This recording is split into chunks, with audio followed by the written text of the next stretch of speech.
ময়মনসিংহের হালুয়াঘাটে বিরল প্রজাতির বন্যপ্রাণী আটক করেছে পশ্চিম গবড়াকুড়া গ্রামের মৃত রশিদের পুত্র রুমান। গত শুক্রবার সকালে স্থানীয় লোকজন বাঁশঝাড়ে দেখতে পেয়ে ধাওয়া করলে লোকালয়ে প্রবেশ করার সময় শশা খেতে নেটে আটকা পড়লে কৃষিকাজ করার সময় রুমান দেখতে পেয়ে তাকে ধরে খাঁচায় বন্দি করে রাখে। প্রাণীটিকে দেখতে প্রতিদিন শত শত লোক বাড়িতে ভিড় জমাচ্ছে। এ বিষয়ে বন বিভাগ কর্মকর্তাকে জানালে বন বিভাগের অফিস সহায়ক আবু হানিফ প্রাণীটিকে উদ্ধার করে নিয়ে যায়।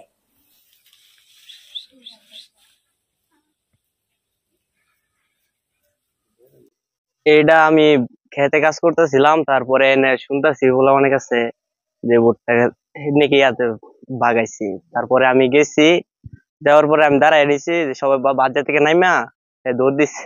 দেওয়ার পরে আমিও দৌড় দিছি। এটা আমার ধরার নিয়ত ছিল না আর কি, জালে বাজে পড়ছে। তারপরে আমার হাতে কামড় মারছে। কামড় মারার পরে আমার বাঁচাবার লেগে আমি ধরে গেছিলাম। তারপরে ধরার পরে বাচ্চা নিয়ে আসছি, সবাই দেখছি আর আটকে রাখছে। এটা তো দিবার হইতেছে।